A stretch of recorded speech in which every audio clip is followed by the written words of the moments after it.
Hello everyone, कैसे हो आप सब। Welcome to my channel commerce net holders. आज इस वीडियो में हम करेंगे theories of international trade. So let's start.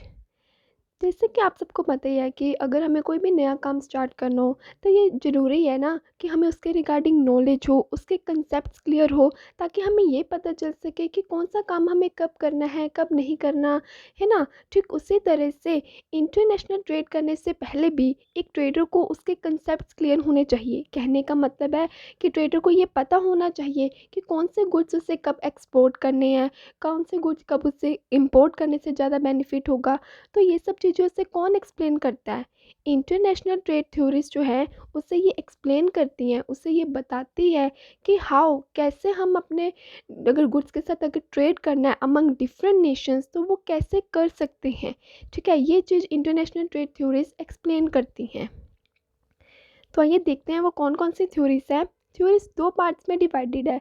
एक तो classical country based theories and the second one is modern firm based theories. सबसे पहले क्लासिकल में हम पढ़ेंगे mercantilism, absolute advantage, comparative advantage and Heckscher Ohlin की थ्योरी। और मॉडर्न में करेंगे country similarity, product life cycle, global strategic rivalry and porters national competitive advantage. आइए तो इन सभी थ्योरीज को एक एक करके समझते हैं।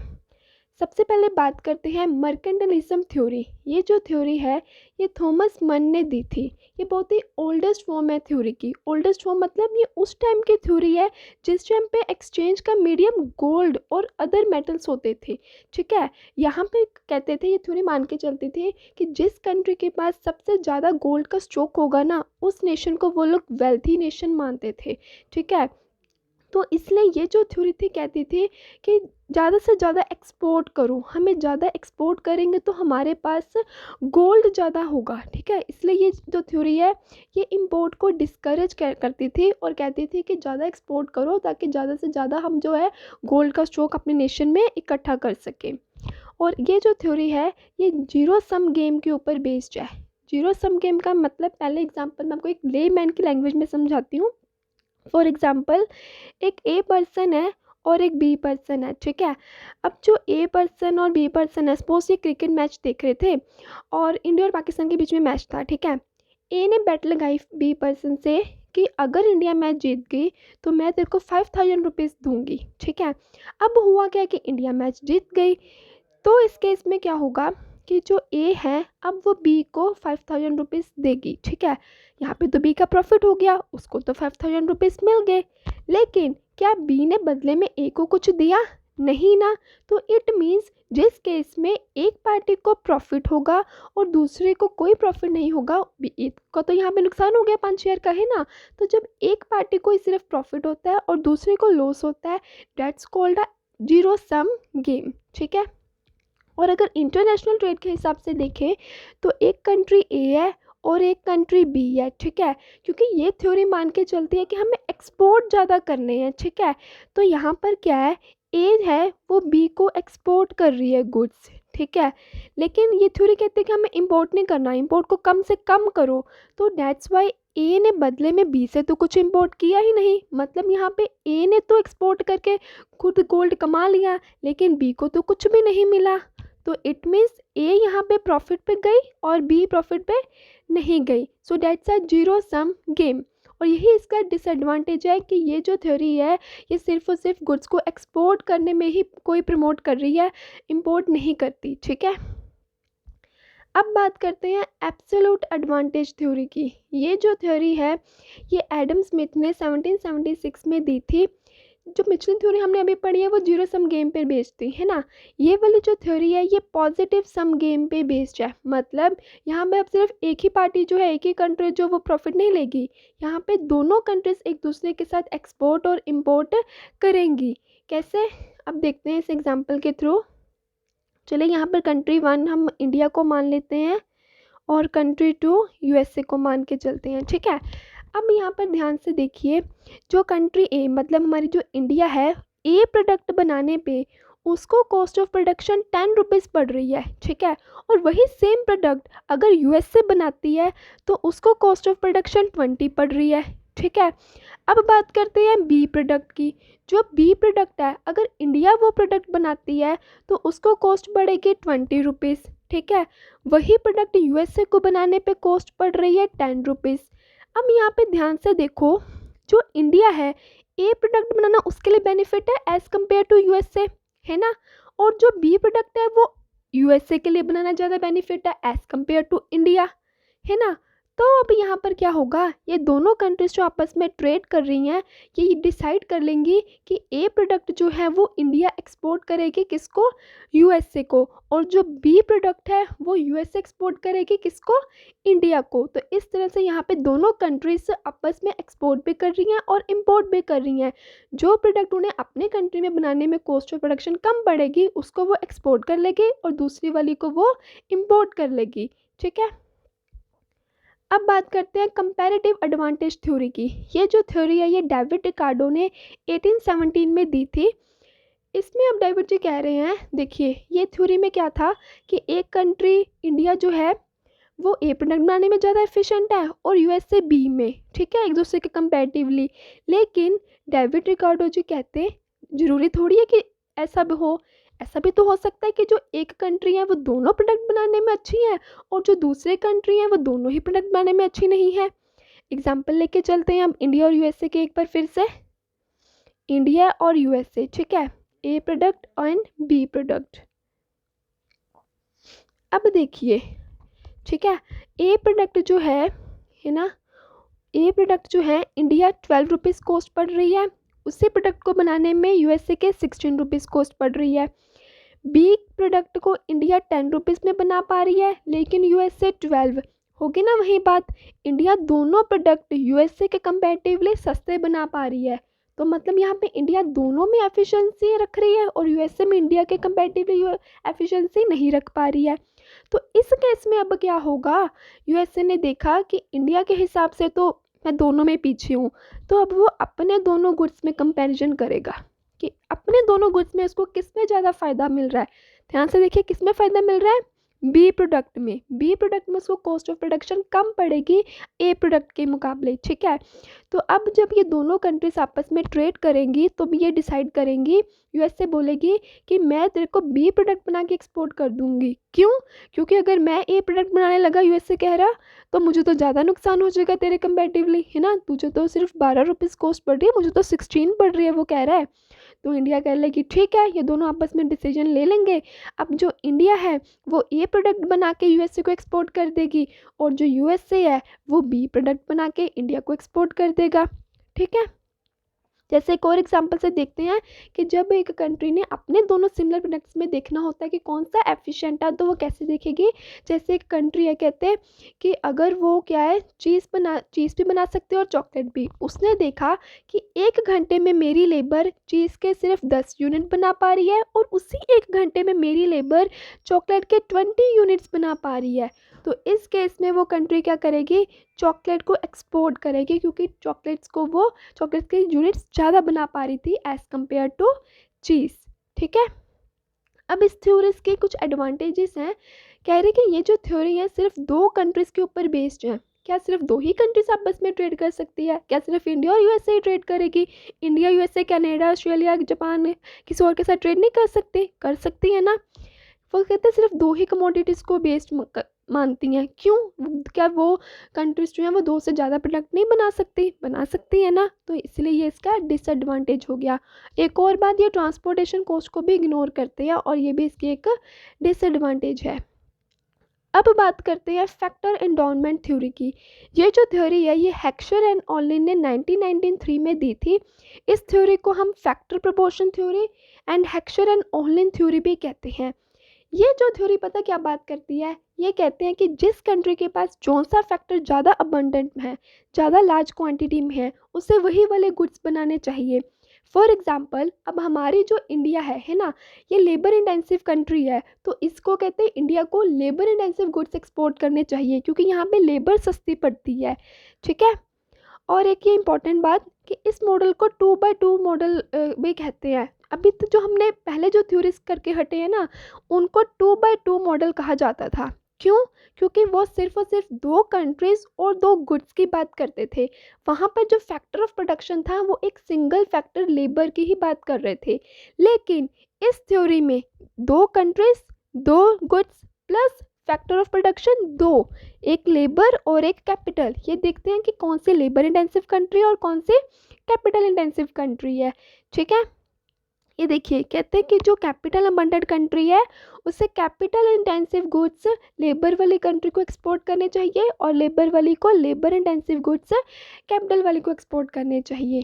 ठीक है, अब बात करते हैं लियोनटिफ पैराडॉक्स थ्योरी की।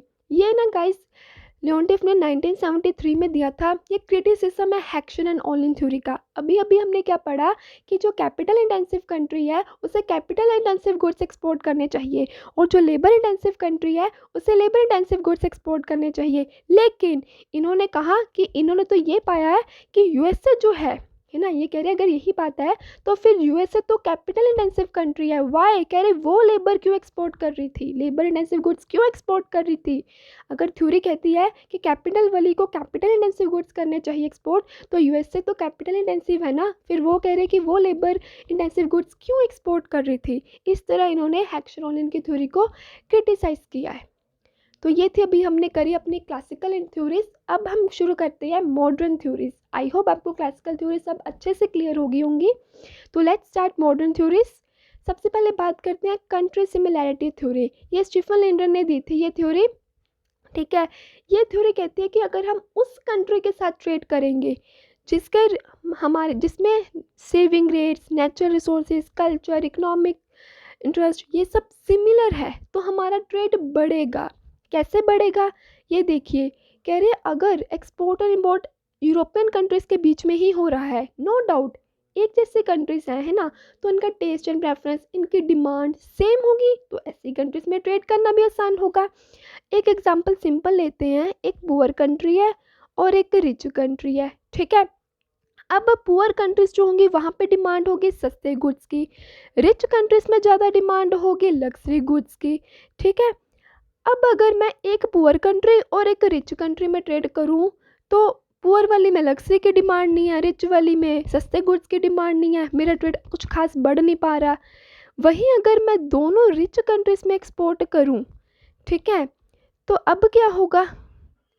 दोनों तरफ लग्जरी गुड्स की डिमांड है, तो अब ऑफ कोर्स अब जब मैं दो कंट्रीज़ में लग्जरी गुड्स दे पा रही हूँ या तीन गुड्स में दे पा रही हूँ, तो मेरा ट्रेड बढ़ेगा ना। कहने का मतलब है कि अगर हम सिमिलर कंट्री में, सिमिलर टेस्ट वाली डिमांड वाली कंट्रीज़ में ट्रेड करते हैं तो हमारा ट्रेड ज़्यादा बढ़ता है क्योंकि डिमांड बढ़ती है। ठीक है, इसके बाद बात करते हैं अब प्रोडक्ट लाइफ साइकिल थ्योरी की। ये थ्योरी रेमंड वर्मन जी ने 1960s में दी थी। ये कहते हैं कि कोई भी जो प्रोडक्ट है वो 4 स्टेजेस से होके गुजरता है, introduction, growth, maturity and decline. आइए इसे डिटेल में समझते हैं। सबसे पहले कहते हैं कि कोई भी प्रोडक्ट है उसकी इंट्रोडक्शन स्टेज होती है। ठीक है, यहाँ पे उस प्रोडक्ट को हम लॉन्च कर रहे हैं, यहाँ पे इसकी सेल्स जो है वो लो होती है। क्यों? क्योंकि अभी तो प्रोडक्ट न्यू न्यू लॉन्च हुआ है, लोगों को इतना पता ही नहीं है, लोग अवेयर ही नहीं उस प्रोडक्ट के रिलेटेड। दैट्स वाई यहाँ पे जो एडवर्टाइजमेंट की कॉस्ट है वो भी बहुत हाई होती है। फाइनेंशियल लॉस हमें कैसे हो सकता है? देखो, कोई भी प्रोडक्ट न्यू आया है, क्या ज़रूरी है कि वो प्रोडक्ट इंट्रोड्यूस हुआ है तो वो आगे ग्रोथ तक जाएगा ही जाएगा? कई बार ऐसा भी तो होता है जो प्रोडक्ट जैसे इंट्रोड्यूस हुआ वो वैसे मार्केट से आउट, लोगों ने उसे पसंद ही नहीं किया, तो ऐसे केस में हमें फाइनेंशियल लॉस भी हो जाता है। इनोवेटर कस्टमर्स का मतलब, इनोवेटर कस्टमर्स वो कस्टमर्स होते हैं, जैसे कईयों को शौक होता है ना कि जैसे मार्केट में उनको न्यू प्रोडक्ट आया उसे खरीदना ही है बस। ठीक है, उन्होंने होता है कि न्यू प्रोडक्ट आया इसको तो ट्राई हमने करना ही करना है, चाहे वो कैसा भी निकले। वो होते हैं इनोवेटिव कस्टमर्स। ठीक है, उसके बाद आती है ग्रोथ। ग्रोथ में अब हमारी सेल्स बढ़ने लग पड़ी, हमारे प्रॉफिट्स इंक्रीज होने लग पड़े, अब लोग अवेयर होने लग पड़े, तो हमारे कस्टमर्स भी इंक्रीज होने लग पड़े। ठीक है, फिर आती है मैच्योरिटी। मैच्योरिटी पे क्या, अब हमारी सेल्स अपने पीक पे पहुंच जाती है। ठीक है, यहाँ पे हमारे प्रॉफिट्स हाई हो जाते हैं, हमारी मार्केट शेयर भी बढ़ जाता है। इस स्टेज पे आके जो इनोवेटर होता है ना, वो अपने प्रोडक्ट में और न्यू न्यू मॉडिफिकेशंस और यूनिकनेस लाता है अपनी सेल्स को बढ़ाने के लिए। फिर एक टाइम ऐसा आता है कि उस प्रोडक्ट की डिक्लाइन, उसकी जो सेल्स है वो फॉल्स होने लग पड़ जाती है। अब इंटरनेशनल ट्रेड के हिसाब से डिक्लाइन स्टेज में दो केसेस हो सकते हैं, या तो सपोज करो इंडिया ने प्रोडक्ट लॉन्च करा था, सबसे पहले वो प्रोडक्ट इंडिया ने लॉन्च करा था, ठीक है, लेकिन इंडिया में अब उसकी डिमांड कम होगी, इंडिया में डिमांड ख़त्म होगी उस प्रोडक्ट की। इंडिया कहेगा अच्छा मेरी कंट्री में डिमांड ख़त्म होगी, कोई बात नहीं जी, हम दूसरी कंट्रीज़ में उस प्रोडक्ट को बेचना शुरू कर देते हैं। उसने इधर को शिफ्ट कर लिया, अब उसने वो प्रोडक्ट दूसरी कंट्रीज़ में जाके एक्सपोर्ट करना शुरू कर दिया। अब दूसरी कंट्रीज़ वाले ने क्या किया, वैसे प्रोडक्ट उन्होंने भी बनाना शुरू कर दिया अपनी कंट्री में, जो इंडिया ने उनकी कंट्री में लॉन्च करा था। जब उन्होंने भी लॉन्च करना शुरू कर दिया, बनाना शुरू कर दिया, अब इंडिया की डिमांड फ़ौरन में भी कम होनी शुरू होगी। अब इंडिया क्या करेगी, जिसने जो इनोवेटिव कंट्री थी अब प्रोडक्ट ही बनाना बंद कर दिया, क्योंकि अपनी कंट्री में तो पहले की सेल ख़त्म हो गई थी, दूसरी कंट्रीज़ में भी डिमांड कम हो रही है, या फिर दूसरी कंट्री के ट्रेडर्स ने, इनोवेटर्स ने खुद बनाना शुरू कर दिया उस प्रोडक्ट को, ठीक है। तो इंडिया ने क्या करा, अपना काम ही बंद कर दिया उस प्रोडक्ट को बनाने का, ठीक है। कई बार ऐसा होता है, यही इनोवेटर कंट्री जो है ना, वो एक्सपोर्टर से इंपोर्टर भी बन जाती है। वो कैसे, क्योंकि देखो इंडिया ने तो अब उस प्रोडक्ट को बनाना बंद कर दिया अपनी कंट्री में, है ना, लेकिन इन फ्यूचर अगर उसकी कंट्री में दोबारा डिमांड होनी शुरू होती है इस प्रोडक्ट की, तो जो कंट्रीज अभी भी उस प्रोडक्ट को अपनी कंट्री में बना रही है, इंडिया फिर वो वाला प्रोडक्ट उन कंट्रीज से इम्पोर्ट कर लेता है। तो आई होप आपको प्रोडक्ट लाइफ साइकिल अच्छे से क्लियर हो गया होगा। अब बात करते हैं ग्लोबल स्ट्रेटेजिक राइवलरी थ्योरी की। ये जो थ्योरी है ये पॉल क्रुगमैन एंड कैल्विन ने 1980s में दी थी। यहाँ पे ये दिखना चाहते थे वो कि जो एमएनसीज है ना, ये आपस में क्या क्या एफर्ट्स उठाती है कॉम्पिटिटिव एडवांटेज लेने के लिए। Competitive advantage in the sense अपने कॉम्पिटिटर को बीट करके खुद आगे निकलने के लिए क्या क्या एफर्ट्स उठाती हैं वो क्या कर सकती हैं। अब देखो एक ए कंपनी है, एक बी सी डी उसके कॉम्पिटिटर्स है, ठीक है। अब इनको पीछे निकालने के लिए वो क्या करेगी, नो डाउट वो कुछ ना कुछ इनोवेशंस करेगी, कुछ यूनिक प्रोडक्ट लेके आएगी, अच्छी क्वालिटी का लेके आएगी, है ना। तो इसी तरह से वो बीट कर पाएगी ना, वो रिसर्च एंड डेवलपमेंट में ज़्यादा अच्छे से इन्वेस्ट करेगी, इकोनॉमीज ऑफ स्केल अचीव करेगी। तो इन सब तरीक़ों से क्या है, लोग कोई भी जो कंपनी है वो कॉम्पिटिटिव एडवांटेज ले सकती है। इसके बाद अब बात करते हैं हमारे porters national competitive advantage theory की। ये थ्योरी माइकल पोर्टर ने अपनी बुक में दी थी 1990 में। इस मॉडल को पोर्टर्स से डायमंड मॉडल भी कहा जाता है। अब इसमें पोर्टर जी ने ये एनालाइज किया कि कुछ नेशंस जो है कहते हैं वो दूसरे नेशन से ज़्यादा कॉम्पिटिटिव क्यों होते हैं, मतलब ज़्यादा आगे क्यों होते हैं। मतलब जैसे एक A country B C D है, ये देख रहे हैं कि ए बी से सी से डी से आगे क्यों है भाई। उन्होंने देखा कि कुछ नेशंस या फिर कुछ इंडस्ट्रीज बाकियों से आगे कैसे निकल जाती है, उनके पास कॉम्पिटिटिव एडवांटेज कैसे आ जाती है। ये देखने के लिए ही माइकल पोर्टर ने मतलब इस चीज़ को एनालाइज करा था। तो उन्होंने देखा कि जिसके पास कहते हैं कि ये चार फैक्टर्स जिसके फेवर में है ना, मतलब उस कंट्री या फिर उस नेशन उस इंडस्ट्री के पास क्या कॉम्पिटिटिव एडवांटेज है। अब देखते हैं कि ये चार फैक्टर्स कौन कौन से हैं। सबसे पहले बात करते हैं डिमांड कंडीशंस की। उन्होंने देखा कि जिस कंट्री का या जिस इंडस्ट्री का डिमांड प्रोडक्ट की बहुत है, मार्केट शेयर बहुत है, डिमांड कैसे बढ़ेगी। नो डाउट अगर आप कोई इनोवेटिव प्रोडक्ट प्रोवाइड कर रहे हो, कस्टमर की डिमांड के अकॉर्डिंगली प्रोवाइड कर रहे हो, रिजनेबल रेट दे रहे हो, अच्छी क्वालिटी दे रहे हो, तो आपके प्रोडक्ट की डिमांड बढ़ेगी, ठीक है। फैक्टर कंडीशंस, अब जैसे हमारी इंडिया है लेबर इंटेंसिव कंट्री है, लेबर से रिलेटेड प्रोडक्ट है, हम अच्छे तरीके से बना पाएंगे, सस्ते में बना पाएंगे। अगर हमें खुद अच्छे से सस्ते में बना पा रहे हैं तो हम बाहर एक्सपोर्ट भी इजीली कर पाएंगे, ऐसे हमारा मार्केट शेयर बढ़ जाता है, ठीक है। हमारे फैक्टर्स अगर हमारे फेवर में आपने हम लोग अपने फैक्टर्स का एडवांटेज अगर उठा पा रहे हैं अच्छे से, तो है ना।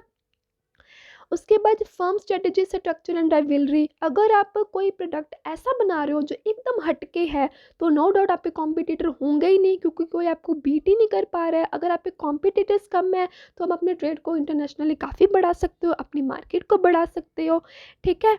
इसके बाद कहते हैं कि रिलेटेड एंड स्पोर्टिंग इंडस्ट्रीज, इसका मतलब होता है कि फॉर एग्जांपल एक कार बनाने की कंपनी है, ठीक है। कार बनाने के लिए उसको टायर्स, कार के और टूल्स, ऐसे अलग अलग कंपनीज की ज़रूरत है ना। कोई टायर बनाने वाली होगी, कोई कार के कुछ टूल्स बनाने वाली इंडस्ट्रीज होंगी। कहते हैं ये इंडस्ट्रीज़ अगर उसे अपनी ही कंट्री में अवेलेबल मिल जाए, ठीक है, कार बनाने के लिए जितनी भी रिलेटेड इंडस्ट्रीज़ हैं अगर उसे अपनी ही कंट्री में अवेलेबल हो जाए, तो ये उसके लिए बढ़िया बात है ना।